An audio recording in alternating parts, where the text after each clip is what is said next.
రాధాకృష్ణ గారు నా వ్యాఖ్యలపై స్పందించినందుకు ధన్యవాదాలు. భుజాలు తడుముకుని నేరాన్ని అంగీకరిస్తూ ముందుకు వచ్చినందుకు మరొకసారి ధన్యవాదాలు. కాకపోతే అది చాలా బేలగా ఉంది, చాలా గందరగోళంగా కూడా ఉంది. దొరికిపోయిన నేరస్తుడి తత్తరపాటు అందులో కనిపిస్తుంది. ఎంత పెద్ద నేరస్తుడైనా పోలీసులకు దొరికినప్పుడు ఇలాగే గందరగోళానికి గురవుతాడు. తప్పు చేసిన వాడు ఒప్పుకొని తప్పు గుర్తించి సరి చేసుకుంటే బాగుంటుంది, కానీ దాన్ని సమర్థించుకోవడానికి చేసే ప్రయత్నం ఇంకా ఇంకా తప్పులు చేయిస్తుంది. ఇవాళ మీరు రాసిన రాతల్లో కూడా అది స్పష్టంగా కనబడుతుంది. అసలు నేను ప్రస్తావించిన అంశానికి మీరు రాసిన రాతలకు సంబంధమే లేదు. ఆంధ్ర ప్రాంత ప్రజలంటే తెలంగాణలో సెటిల్ అయిన వాళ్ళు మాత్రమే కాదు, ఆంధ్రాలో నివసిస్తున్న వాళ్ళు కూడా కుల మతాలకు అతీతంగా 90% మంది ప్రజలు కేసీఆర్ని ఇష్టపడతారు. హైదరాబాద్తో సహా తెలంగాణలో సెటిల్ అయిన వాళ్ళందరూ చంద్రబాబు కంటే కేసీఆర్ పాలనలోనే సుఖంగా, సంతోషంగా, స్వేచ్ఛగా ఉన్నామని భావిస్తున్నారు. ఈ విషయాన్ని 2018, 2023 ఫలితాలు స్పష్టంగా చెప్పాయి. సెటిలర్లంతా కేసీఆర్ వెంటే ఉన్నారు. నువ్వు ఎన్ని చెప్పినా కేసీఆర్ నుంచి సెటిలర్ను విడదీయలేవు.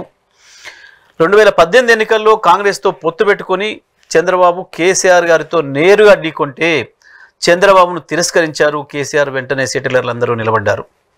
2023లో కూడా అదే పునరావృతం అయ్యింది. నీ విశ్లేషణ చెత్త పలుకు అని అర్థమవుతుంది.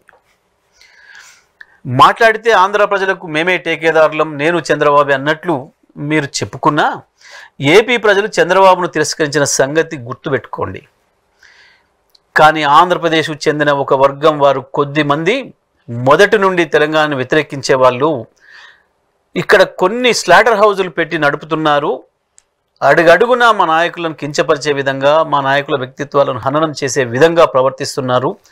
వాళ్ళతోనే మా పంచాయతీ, వాళ్ళ ముసుగులు తీసి వాళ్ళ భర్తం పడతామని మాత్రమే నేను చెప్పినా. ఏ ఆధారం లేకుండా పుంకాలుగా వేల కొద్ది పేజీలు మా నాయకులపై రాసిన రాతల గురించే నేను ప్రస్తావించిన. మీడియా విలువలు, జర్నలిజం విలువల గురించి మాత్రమే మాట్లాడిన. కానీ మీరు ఆ అంశాన్ని వదిలేసి కేసీఆర్ గారిపై, కేటీఆర్ గారిపై, బీఆర్ఎస్పై మీ అక్కసినంతా వెళ్ళబోసుకున్నారు, విషయాన్ని వెళ్ళగక్కినరు. కేసీఆర్, కేటీఆర్ వ్యక్తిత్వాలపై జరిగిన దాడి లక్షలాది మంది అభిమానులు, కార్యకర్తల హృదయాలను గాయపరిచిన సంఘటనలు మీకు చాలా చిన్నవిగా కనపడ్డాయి. అవి పట్టించుకోవాల్సిన అంశమే కాదని మీరు సెలవిచ్చారు. తన అభిమాన నాయకుల్ని, వారి వ్యక్తిత్వాన్ని హననం చేస్తే అభిమానులు, కార్యకర్తలు చేసిన చిన్న నిరసన మాత్రం మీకు చాలా పెద్దదిగా కనపడింది. వ్యక్తిత్వం అనేది మీ దృష్టిలో చాలా చిన్నది కావచ్చు, అది పెద్దగా పట్టించుకోవాల్సిన విషయం కాకపోవచ్చు మీకు, కానీ మాకు అదే ప్రధానం. ఒక రాజకీయ పార్టీ విధి విధానాలపై, గెలుపోటములపై ఎవరైనా విశ్లేషించవచ్చు, కానీ ఆ సందర్భంగా బీఆర్ఎస్పై మీరు చేసిన విశ్లేషణ, మీరు ఉపయోగించిన భాష, వాడిన పదాలు జర్నలిజం పరిధులను దాటింది. మళ్ళీ మీ మాటల్లోనే చెప్పాలంటే, మీరు రాసిన రాతల్లోనే, మీరు రాసిన పదాల్లోనే చెప్పాలంటే మీ బల్పును, అహంకారాన్ని తెలియజేస్తుంది.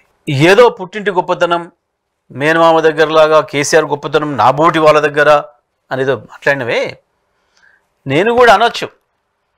నీలాంటి బోడిగాడికి మా కేసీఆర్ గురించి చెప్పే అక్కర నాకు లేదు అని చెప్పి అనొచ్చు. కానీ నాకు సంస్కారం ఉంది. ఇక కేసీఆర్ సంస్కారం గురించి, కేసీఆర్ దయాగుణం గురించి, కేసీఆర్ క్షమాగుణం గురించి మీకు ఒక విషయం గుర్తు చేస్తా. ఉద్యమ సందర్భంలో మీరెంత విషం జిమ్మినా తెలంగాణ ఏర్పడ్డ తర్వాత కూడా తెలంగాణ మంత్రివర్గం పైన, తెలంగాణ శాసనసభ్యులు, శాసన మండలి సభ్యులపైన, తెలంగాణ శాసనసభ పైన మీరు ఎంత దిగజారి మాట్లాడినా, ఎంత జుగుప్సాకరమైన కామెంట్స్ చేసినా, మిమ్మల్ని 100 సార్లు జైలుకు పంపే అవకాశం వచ్చినా, ఏ విచారణ ఏది అక్కర లేకుండా మిమ్మల్ని శాసనసభకే పిలిచి చక్కగా నేరుగా జైలుకు పంపించే అవకాశం వచ్చినా ఆ పని చేయకుండా కేసీఆర్ మిమ్మల్ని వదిలేసిండు కాబట్టే ఇవాళ మీరు బయట తిరుగుతున్నారు. అది కేవలం కేసీఆర్ దయాగుణానికి, కేసీఆర్ క్షమాగుణానికి నిదర్శనం. మిమ్మల్నే కాదు, మీతో పాటు మీ గురువు చంద్రబాబు నాయుడు గారిని కూడా జైలుకు పంపే అవకాశం వచ్చినా, తన చేతిలో అధికారం ఉన్నా వద్దులే మనకెందుకు, రాజకీయ కక్షల ఆలోచన మనకెందుకు, మనకు కావాల్సిన తెలంగాణ రాష్ట్ర ప్రయోజనం కదా, శాశ్వతంగా వెళ్ళిపోతున్నట్టున్నాడు ఆయన, పీడబోతే తెలంగాణకు అంతకు మించిన అదృష్టం ఏముంటుంది అని చెప్పి తెలంగాణ కొరకు వదిలేసిండనే విషయం, ఆ విజ్ఞతను కేసీఆర్ ప్రదర్శించిండనే విషయం మీకు మరొకసారి గుర్తు చేస్తున్నా. కానీ మీరు మాత్రం మోడీ గారి అండ ఉందని, చంద్రబాబు మీ చెంతన ఉన్నారని, తెలంగాణ ముఖ్యమంత్రి మీ చెప్పు చేతుల్లోనే ఉన్నారని మీరు ఇష్టం వచ్చిన పద్ధతుల్లో మీడియాను అడ్డం పెట్టుకొని దాడి చేస్తూ, ఉడత ఊపులకు నేను భయపడను అని హూంకరించిన మీరు ఇవాళ వందల మంది పోలీసులను కాపలాగా తెచ్చుకొని జరగని దాడికి ఖండాలను ఇప్పించుకుంటూ వాళ్ళను వీళ్ళను బతిమాలి మీరు చేస్తున్న హడావుడి, మీరు ఏ ఊపులకు దేనికి భయపడతారో అర్థమవుతుంది. ఇక మరుగుజ్జు విషయానికి వస్తే, సరే సాధారణంగా మరుగుజ్జు అని మనం ఎవరినంటాం?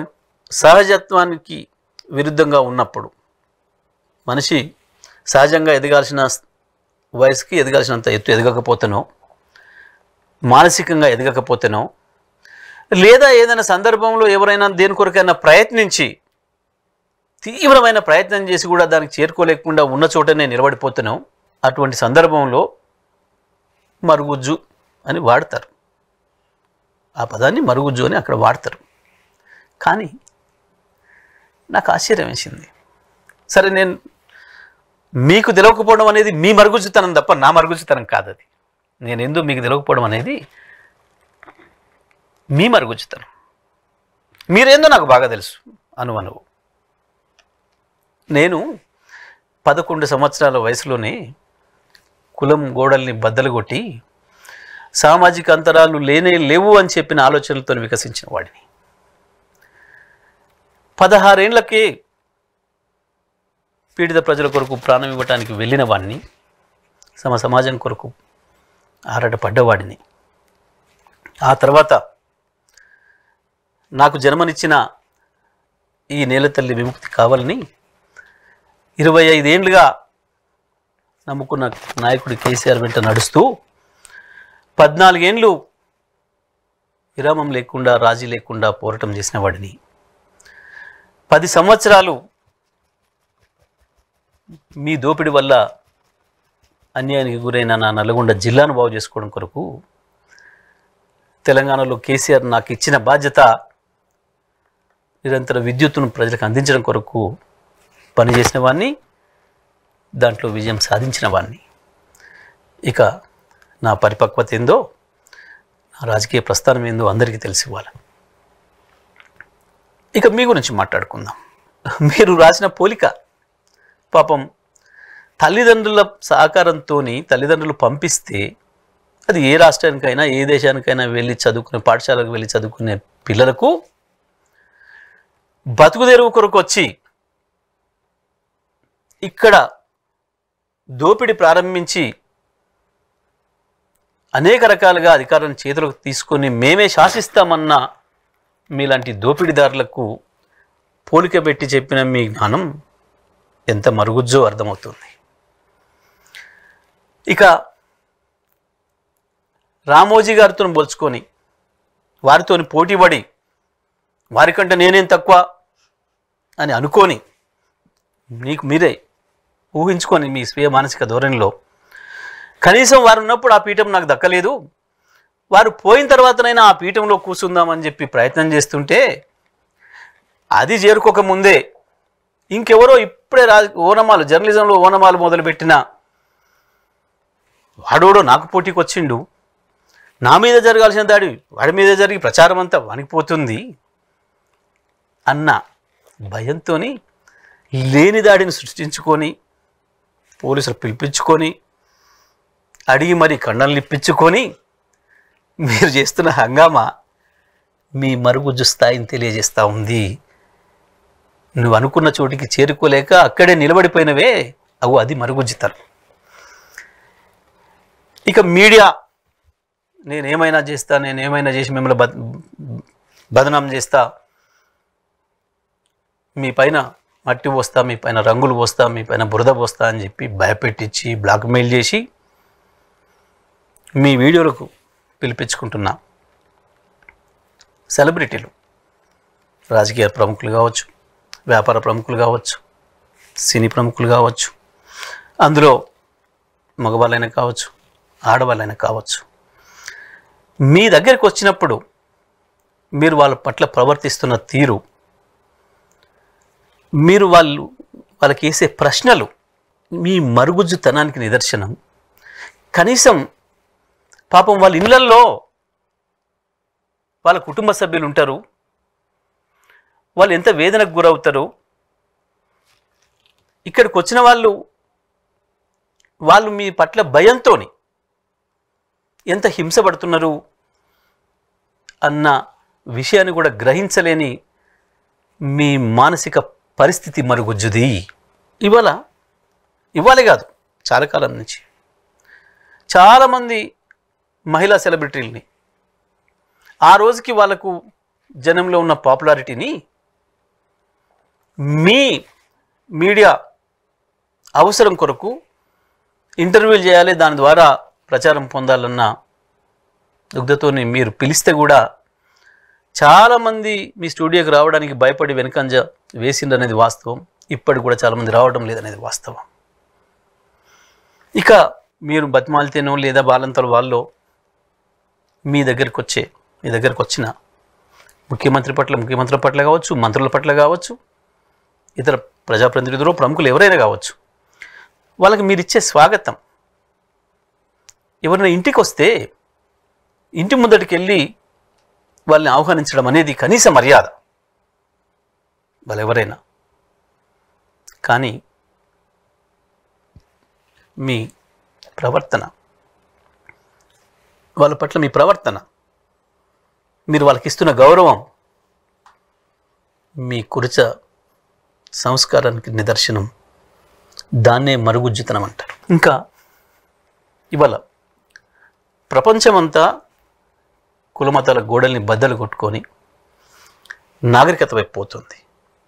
కానీ 40 ఏళ్ల క్రితమే పత్రికా రంగంలోకి వచ్చిన మీరు, మీ ఆలోచనలు ఇంకా కుల చట్రంలోనే ఇరుక్కొని ఉండడం అనేది మీ మరుగుజ్జుతనానికి నిదర్శనం. మీరు అంతకంటే ఎక్కువ ఎదగలేకపోయినారు, వాటి నుంచి బయట రాలేకపోయారు, ఇంకా దాంట్లోనే పనిచేస్తున్నారు. నిజమే, మీ జాగీరా కదా మీరు అన్నది. మేం జాగీర్దారులం కాదు, మేం కాపులాదారులం అనే విషయాన్ని కేసీఆర్ గారు 100 సార్లు చెప్పారు. అవును, మేం తెలంగాణ తల్లి వాకిట జాగిలాలం.